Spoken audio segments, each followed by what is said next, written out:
What's up, beautiful people? Assalamu alaikum. আমি মেঘ Hasan. Welcome to ছোট ভাইকার বিডি। কি অবস্থা সবাই, কেমন আছেন সবাই? আশা করি যেখানে আছেন ভালো আছেন, সুস্থ আছেন। So guys, after long time একটা ট্যুর ব্যবস্থা হলো। বের হয়ে গেলাম কুয়াকাটার উদ্দেশ্যে, আমি আর আমার মামা। সো যাব এখন রায়পুর থেকে রওনা হয়ে আমরা যাচ্ছি হরিণাঘাট উদ্দেশ্যে। হরিণাঘাট দিয়ে আমরা তারপরে ওখান থেকে ফরিদপুর, দেন ফরিদপুর থেকে কই যাওয়া যায় আই ডোন্ট নো। আগে হরিণাঘাট যাই, দেন ওখান থেকে ফরিদপুর, তারপর আস্তে আস্তে ম্যাপ দেখে দেখে তারপর আমরা ইনশাল্লাহ কুয়াকাটা যাব। সো সবাই ব্লগটা আশা করি এনজয় করবেন, অ্যান্ড ফুল ব্লগটা দেখবেন। সো চলেন যাই উঠতে উঠতে Haringhata, let's go. Alright guys, so এখন আছি আমরা হরিণা ফেরিঘাট। ফেরি আনলোড হচ্ছে, অ্যান্ড সেই রকম বাজার আজকে, ঝড় তুফান না হইলে হয়েছে। তো আমরা এখানে এখন অলমোস্ট অলমোস্ট 7টা বাজে। তো আমরা 6:30 বাসা থেকে বের হয়েছি, আর এখন এখানে আসতে আসতে আধা ঘন্টা লাগছে। সো এখানে এগুলো আনলোড হয়ে আবার লোড হয়ে তারপরে হচ্ছে রওনা দিবে ফরিদপুরের উদ্দেশ্যে। সো কয় ঘন্টা লাগে আল্লাহ ভালো জানে। তো দেখা যাক, লেটস ট্রাই।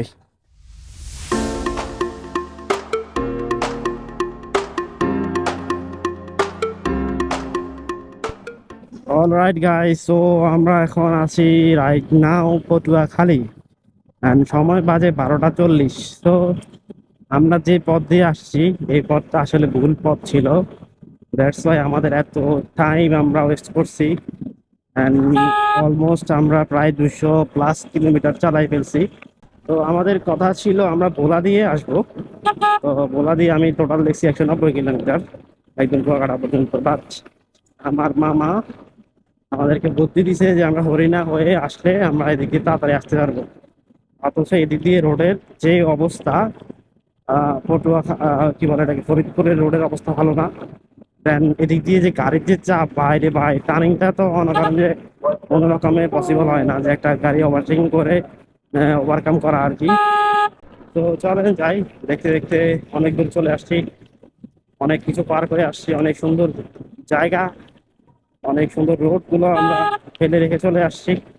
আর গরমের জন্য কোথাও দাঁড়াইতেও পারি নাই, তো ওইগুলা দেখানো পসিবল হয় নাই। তো প্যারা নাই, চিল, এখনো অনেক কিছু দেখানোর বাকি। So let's go, enjoy the blog.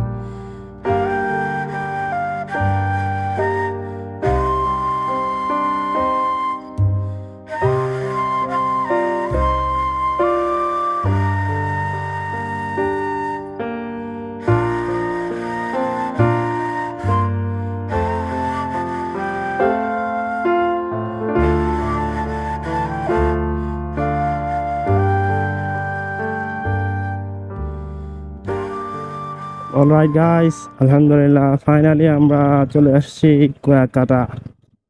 So অনেক টাইম আমরা ঘুরছি, কজ একটা ভুলের কারণে, জাস্ট একজনের কথা শুনছিলাম আর কি, যার জন্য 100 কিলোমিটার প্লাস আমাদেরকে বেশি ঘুরতে হয়েছে।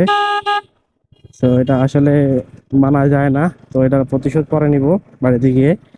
এখন হচ্ছে আমাদের কাজ হোটেল খোঁজা। আগে আমরা হোটেল খুঁজে বের করি, দেন হচ্ছে আমরা কথা বলবো কোন হোটেলে উঠতেছি বা কি আসে, বিষয়ে হোটেল সম্পর্কে বলবো আর কি। এখানে হচ্ছে আমরা ফাইনালি বিচে চলে আসছি। So let's see. Alright guys, finally আমরা হোটেলে উঠতে পারছি। আল বেলাল, একদম বিচের পাশে। যেহেতু আজকে শুক্রবার, তো এই জন্য আর কি একটু দামটা একটু বেশি নিছে। আমরা কাপল সেট নিলাম দুজনেই, তো ওই জন্য এসে 1,000 টাকা দিয়েছি। এটা কি মাছ? লাক্কা মাছ। 250 টাকা পার পিস। কি কি মাছ খাইছি এটা খাইছি আর এটা খাইছি না পরবর্তী আমার এটা যে ছবি লাগায় রাখলে তারপরে মানুষ দেখবে, কইতে পারবো নাম, কইতে পারবো, চিনবো এই যে এটা এই মাছ খাইছি।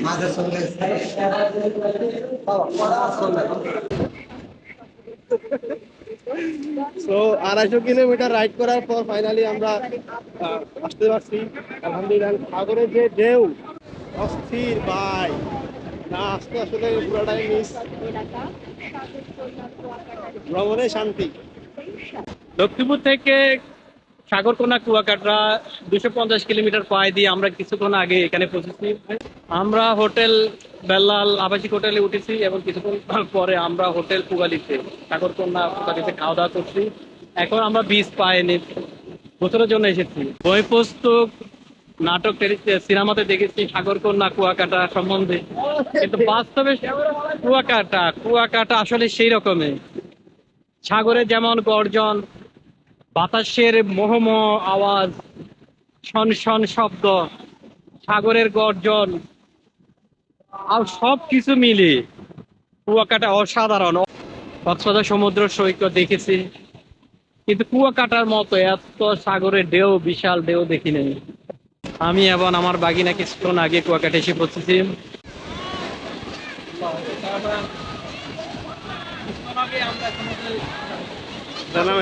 তো আসলে বাসায় বসে না থেকে যদি একবার ভ্রমণে আসক্ত হয়ে যায়, আসলে যত ডিপ্রেশন যত কিছুই থাকুক না কেন এগুলা ডাজন্ট ম্যাটার। তো আমরা অ্যাকচুয়ালি এগুলা করতে পারি না, করতে না পারার অনেকগুলো রিজন থাকে। সো জুতা দুইটা নিচ্ছি এখানে আইসা, তো আমি আসলে ভুলে গেছি যে এখানে আসলে তো আসলে জুতার প্রয়োজন আছে। তো দ্যাটস ওয়াই জুতা নিলাম, যদি ভাগ্য থাকে তাহলে আর কি পাবো। সো এখন হচ্ছে আমরা সাগরে নামবো আর কি। সাগরের ফিলটা যে এত সুন্দর, আমি অ্যাকচুয়ালি ফার্স্ট টাইম হচ্ছে কুয়াকাটা আসছি, আর এই ফার্স্ট টাইম মানে আমার কি যে ফিলিংস লাগতেছে আসলে বলে বোঝাতে পারবো না। তো মানুষের যে এক্সাইটমেন্ট অ্যান্ড মানুষজন মানে কি পরিমাণ এনজয় করতেছে, আমার তো একদম পুরো বেজে গেছে। আমি মোবাইল আর ক্যামেরার জন্য আর কি ভিতরে নামতে পারতেছি না। তো এগুলো আছে হোটেলে রেখে আসতে হবে, এছাড়া উপায় নাই আর কি। হোটেলে রেখে আসে এখান থেকে যারা ছবি টবি তুলে তাদের মাধ্যমে ছবি তুলতে হবে, আদারওয়াইজ আমরা ছবি তুলতে পারবো না। তো এই হলো আমাদের কুয়াকাটা সমুদ্র সৈকত। মানে না আসলে আসলে এই ফিলটা বুঝতে পারতাম না। অনেকদিন ধরে ইচ্ছা ছিল যে আসলে সাগরে যাব বা সাগরে ঘুরতে যাব। তো এই ফিলটা নেওয়ার জন্য আসলে 250 কিলোমিটার আসতে পারে দিছি একটা ভুলের কারণে। তো আমাদের আসার ফিল প্ল্যান ছিল হচ্ছে ভোলা দিয়ে। তো আমাদেরকে বললো যে আপনারা হচ্ছে হরিণাঘাট দিয়ে এসে এদিকে আসেন। তো আসলে ওই ভুল মানে ইনফরমেশনটা ভুল ছিল, দ্যাটস ওয়াই আমরা একদম বরাবর 250 কিলোমিটার পারে হয়েছে বরিশাল, তারপরে সব জায়গায় ঘুরে আসতেছে। তো এই যে দেখতে পাচ্ছেন সমুদ্রের দিকে কেমন গর্জন, সবাই এনজয় করতেছে। আর আমি হচ্ছে নামতে পারতেছি না, আমি নামতে হবে। আমার মন বসে না শহরে, দিন পাথরের নগরে, তাই তো আইলাম সাগরে, তাই তো আইলাম সাগরে। মন বসে না শহরে, দিন পাথরের নগরে, তাই তো আইলাম সাগরে, তাই তো আইলাম সাগরে। সাগর পরে আইসায় আমার মাতাল মাতাল লাগে, এ রূপ দেখিয়া মন ভিতরে নিজের পঙ্কি লাগে। এই সাগর পরে আইসায় আমার মাতাল মাতাল লাগে, এ রূপ দেখিয়া মন ভিতরে নিজের পঙ্কি লাগে। পাতাম যদি তাইকা যাইতে এই সাগরের পারে, দিনুক মালা গাইতা গাদাই দিতাম জীবন সারে। আমার মন বসে না শহরে, ইট পাথরে। অলরাইট গাইস, তো ফাইনালি আমরা এখন চেক আউট করলাম, ব্যাগ ট্যাগ বাঁধা শেষ। তো আমরা ছিলাম হচ্ছে হোটেল আল বেলালে, সেকেন্ড ফ্লোর। তো এই হচ্ছে হোটেলটা, একদম এটা কিন্তু বিচ থেকে একদম সরাসরি কাছেই, দ্যাটস ওয়াই এখানে নিলাম আর কি। মোটামুটি ভালোই ছিল। তো চলেন যাই, কুয়াকাটা ত্যাগ করি। Kuakata bye bye. তো এ হলো কুয়াকাটা 0 পয়েন্ট। আমরা চল এখন বেরোচ্ছি 11টা 40। সো আমরা গতকালকে যে রোড দিয়ে আসছিলাম আজকে ওই রোডে যাব না, আজকে হচ্ছে আমরা বলা হয় ইলিশা হয়ে যাব। তো অলমোস্ট এখান থেকে 147 কিলোমিটার ইলিশা ঘাট, ফেরিঘাট, দেন ওখান থেকে মজুসরি হাট। আমার কাছে জাস্ট এত পরিমাণ ভালো লাগছে, আমি বলে বোঝাতে পারবো না। অলরাইট গাইস, সো আমরা এখন আছি লাউরহাট ফেরিঘাট থেকে এখন আমরা যাচ্ছি ভোলার উদ্দেশ্যে। এন্ড আমার বাইক পিছনে উঠাই দিছি। এদিক দিয়ে যদি দেখাই যে লাউরহাট ফেরিঘাট, তো সবসময় বলতাম যে কখনো এরকম ছোট লঞ্চে উঠবো না বা ট্রলারে উঠবো না, বাট আনফরচুনেটলি আজকে উঠা হয়ে গেছে ফাইনালি।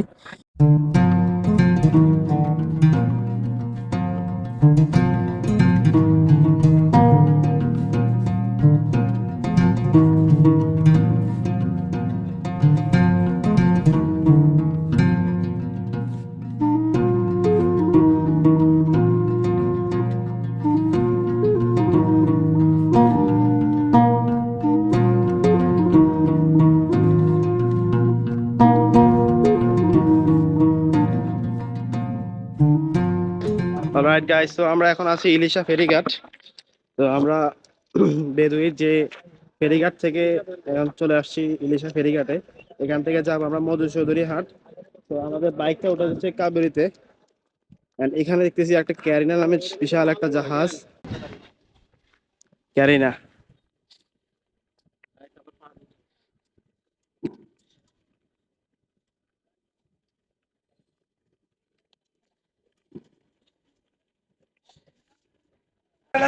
তো ভোলা ইলিশা ঘাট থেকে লক্ষ্মীপুর মানে হচ্ছে মধুচৌধুরী হাট, ভাড়া হচ্ছে যাত্রী সহ 220 টাকা। অ্যান্ড এখানে তোরা আদায় করতেছে 300 টাকা ইলিশা ফেরিঘাট টার্মিনাল চার্জ বাইকের জন্য, মানে এটা একটা বেশি এক্সট্রা চার্জ। আমরা হচ্ছে ইয়ে থেকে আসছিলাম, যেটা হরিণাঘাট থেকে যেটা আসছিলাম ওখানে হচ্ছে 120 টাকা টোটাল, কিন্তু ওরা এক্সট্রা চার্জ নিচ্ছে এখানে। সো মানে একটা বড় একটা ইউজ, কে কি কেমনভাবে চলাফেরা করতেছেন জানায়েন। তো এই আর কি না, আমরা এখানে ফেরি ছেড়ে দিবে।